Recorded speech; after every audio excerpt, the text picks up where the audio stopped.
Hi, everyone. Welcome to another episode of the Let's Talk Yoga podcast. It's the fifth time I have restarted this recording, and that's because I ended up opening the review section of the podcast as I was waiting for things to get set up. And I saw our first one-star review. This person just said horrible as the content of the review. And I'm really bummed because that's our first negative review in almost 5 years of doing this podcast. And I know it comes with the territory of what we do, but I really wish that if there is something you don't enjoy about this podcast, that you give me a little more context and give me constructive feedback so I can actually understand what was it that didn't land. Was it a specific conversation, a topic, a guest, or something that you were looking for and your needs were not met? Now, this is a free resource. For the past 5 years, I have poured my time, energy, money into bringing this to you because I believe that this is my way of serving yoga teachers and the yoga community and also raising the bar for all of us. And in many ways, us uniting as this virtual community that loves to get nerdy about yoga. And while there are hundreds and hundreds of positive reviews, it was just wrong timing to read that right before I sat down to record this. I'm feeling a little bummed, to be very honest. I work so hard to bring you this podcast. And I really hope that if you listening haven't yet left us a positive review in some capacity and you would like to, then please go ahead and leave us a rating and a review anywhere you are listening to this podcast. As I record this podcast, I want you to know that next week I go to India for a couple of weeks and I'm going back after almost 6 years. And I can't wait to be back home in many ways. I get to see all my friends, some of my family, and I'm looking forward to it. But I am recording a couple of solo episodes, and there might be a small gap for a week or so where there will be no episode coming your way. But once I'm back from India, I will come recharged and ready to jump back into all things podcasting. So, on the show today, we're going to get into the cooling pranayamas for summer. So, let's do this. Hi everyone, I'm Arundhati, and you've just tuned in to the Let's Talk Yoga podcast, your ultimate online destination for learning about yoga. Whether you're a seasoned yoga teacher or a curious yoga student, there's something for you here. Let this podcast be your virtual yoga school. We offer insights, inspiration, and loads of nerdy exploration of yoga along the way.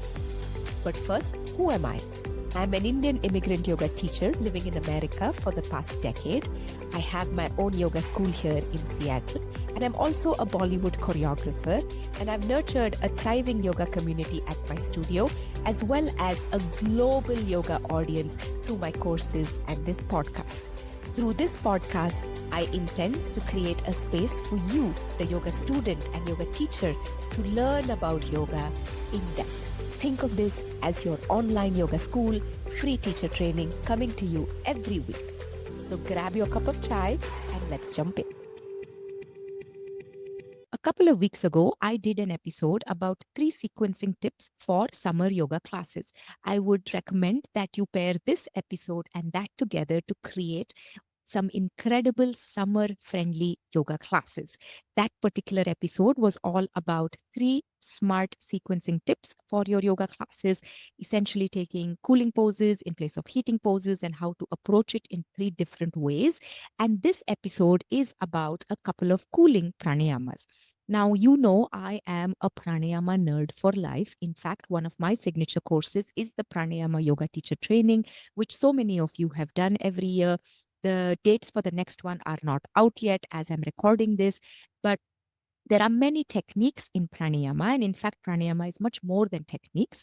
But in the yoga tradition, there are some heating pranayamas, there are some cooling pranayamas. If you listen to some of our pranayama episodes and how they're classified, you will remember I have spoken about this. So, because it is summer and it can be very hot depending on where you are living, we have some pranayamas that are cooling to the body and the mind. And I will be sharing 2 pranayama techniques here today. I'm not just sharing the techniques, I'm also going to be sharing a little bit of history, context, benefits, contraindications. So when you sit in front of your classes and you are sharing this, you feel like you and I have been in a mini pranayama course together, and you feel confident and you have the clarity you need to share this with your students. Today, we're diving deep into two pranayamas, two cooling pranayamas, Sheetali and Sheetkari. While there are several different cooling pranayamas, I have chosen these two to share with you today because the effect is rather immediate and it is much easier to teach than some of the other cooling pranayamas. These two classical techniques have been used for centuries to cool the body, to calm the nervous system, and to support our inner pranic balance or energetic balance. For any yoga teachers who are listening, I will guide you not only through the practice for yourself, but also how to teach these to your students, including where to place them in your classes, any contraindication. Maybe we'll look at cueing these and how to make these relevant for a modern day yoga class. So, part one is the wisdom of seasonal breathwork. Yoga, in its original form, was deeply cyclical and seasonal. Ancient yogis didn't separate their practice from nature. They observed it, they flowed with it, and they adapted their sadhana accordingly. In Ayurveda, summer is governed by Pitta dosha. Now, Pitta is fire and water elements and usually associated with heat, intensity, ambition, and sharpness. When Pitta accumulates excessively, okay, if you have a moderate and regular level of Pitta, that's one thing. But if your Pitta levels are very high and excessive, you potentially will feel irritable or angry. You will be feeling hot and sometimes like flushed. You will experience some skin rashes, maybe some acid reflux. You will be unable to focus. You will be restless. This is where cooling pranayamas come in. While most breath practices are heating or neutral, like for example, heating pranayamas would be Kapalabhati, Bhastrika, neutral pranayamas, balancing ones would be Nadi Shodhana. Sheetali and Sheetkari are rare in that they are classically cooling pranayamas.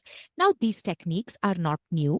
They have been referenced in the foundational texts of yoga, especially Hatha Yoga texts like the Hatha Yoga Pradipika, which says Sheetali Kumbhaka gives us strength, removes bile disorders, quells hunger, thirst, and all sorts of ailments. Now, this is from the Hatha Yoga Pradipika from chapter 2. Now, let's look at these two pranayamas. Before I get into them, I want to call out that these are just a couple of the cooling pranayamas. There are more cooling pranayamas that we discuss when we are in our pranayama courses, but I have picked these two to share with you today. Now, the first one I want to talk about is Sheetali pranayama.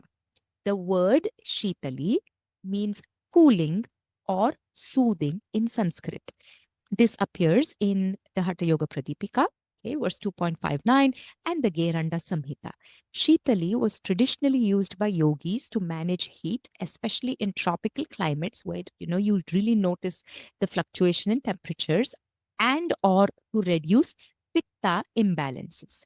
I will talk you through the technique and then I will give you a little bit of the science behind it.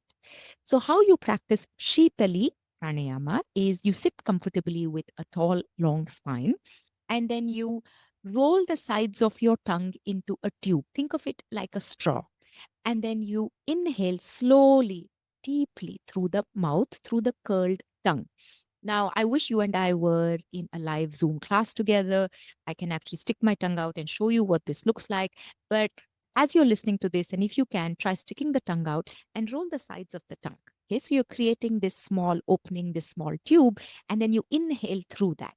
Okay, and that inhalation through the mouth is Shitali Pranayama. So you inhale through the mouth, then you draw the tongue in, you close your mouth, and you exhale through the nose.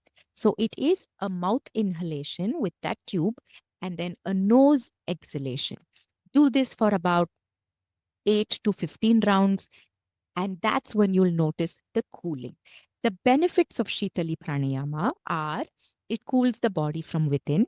It also soothes excess bile and digestion. It is great for inflammation, tension, and if you tend to feel very angry. it lowers your internal body temperature, and it promotes parasympathetic activation. Now, scientifically, the moist tongue surface cools the incoming air. Think of it as evaporative cooling. This cooler air reduces oral and pharyngeal, and I hope I'm saying that correctly, temperature, signaling the hypothalamus to cool the body. Okay. And when the hypothalamus signals to cool the body, you start to feel over time, as you do more repetitions, this cooling sensation. Long nasal exhalations activate the vagus nerve and also signal to the parasympathetic nervous system. So, in many ways, this is one of the best cooling pranayamas that you could practice and share. The only contraindications that I would have for this is don't do it where there's a lot of pollution. Okay. If you can avoid doing it outdoors in a polluted, crowded area, then that would be recommended. Avoid this in winter because it's already cold. You don't need to add more cooling to you. And avoid it if you have very low blood pressure or some sort of respiratory congestion going on. I would also add a note that if you are pregnant and you are in your third trimester, skip this one. Okay. And do some other pranayamas instead.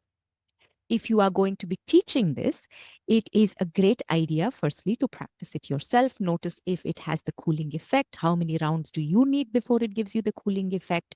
And use these at the end of your class, especially in summer, right before you do Shavasana. So think of you've done your asana, you've done everything that you need to, and it's that moment where you've done all the release.